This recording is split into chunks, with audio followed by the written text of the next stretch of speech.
Atenção, está no ar a Rádio Libertadora. Começa agora o Hoje na História de Ópera Mundi.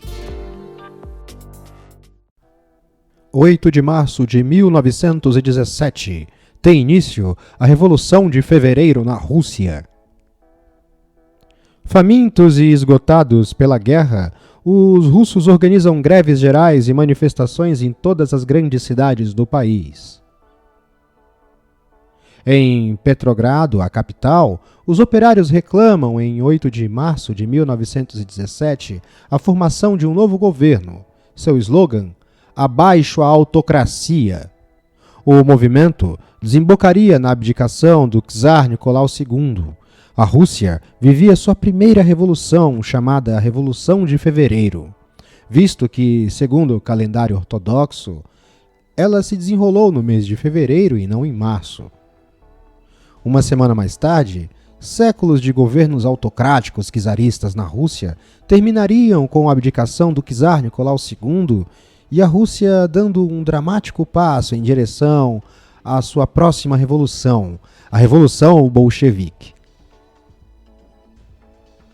Por volta de 1917, a maioria dos russos havia perdido sua fé na capacidade de liderança do regime czarista. A corrupção no governo era desenfreada e galopante.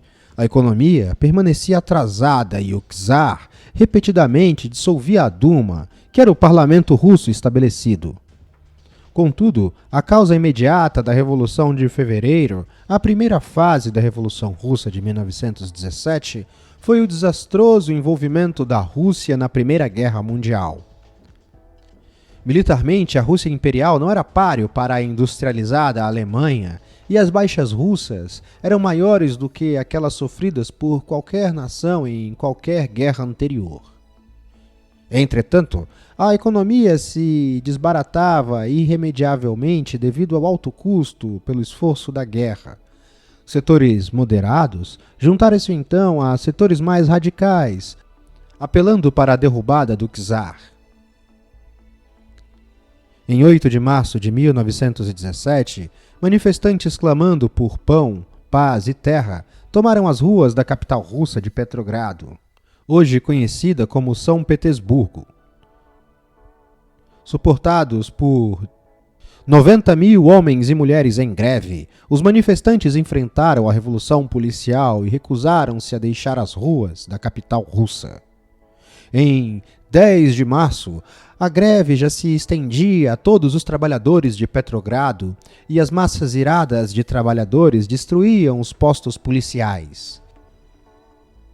Diversas fábricas elegeram seus operários como deputados ao Soviet ou ao Conselho de Comitês de Trabalhadores, seguindo o modelo concebido durante a Revolução de 1905. Em 11 de março, as tropas de guarnição do exército em Petrogrado foram convocadas para sufocar a revolta. Em alguns encontros, os regimentos abriram fogo, matando dezenas de manifestantes. No entanto, os revoltosos mantiveram-se firmes nas ruas e as tropas começaram a vacilar. Neste dia, novamente, o czar Nicolau II dissolveu a Duma. Em 12 de março, a Revolução triunfa, quando regimento após regimento de guarnição de Petrogrado depõe as armas e se passam para o lado dos revolucionários. Os soldados, cerca de 150.000, formaram em seguida comitês que elegeram representantes ao Soviet de Petrogrado.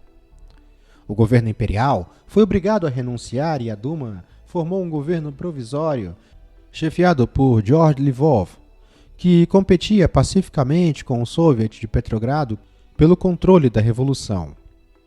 Em 14 de março, o Soviet de Petrogrado expedia a Ordem número 1, que instruía os soldados e marinheiros a obedecer apenas às ordens que não conflitassem com as diretivas do Soviet. No dia seguinte, 15 de março, o czar Nicolau II abdicava ao trono em favor de seu irmão Miguel, cuja recusa em assumir a coroa levou ao fim da autocracia czarista. O novo governo provisório tolerado pelo Soviet de Petrogrado, esperava resgatar o esforço de guerra enquanto terminava com a escassez de alimentos e muitas outras mazelas domésticas. Em 21 de julho, assume o comando do governo provisório Alexander Kerensky. Ele teria de enfrentar tarefas de enormes proporções. Entre mentes, Vladimir Lenin, líder do Partido Revolucionário Bolchevique, deixava seu exílio na Suíça e cruzava as linhas inimigas alemãs, retornando à Rússia para assumir o controle da Revolução Russa. Hoje na História. Texto original Max Altman. Narração e adaptação José Igor. Edição Laila Manoeli. Você já fez uma assinatura solidária de Opera Mundi? Fortaleça a imprensa independente. Acesse www.operamundi.com.br/apoio.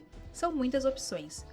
Você também pode fazer um Pix usando a chave apoie@operamundi.com.br. Obrigada!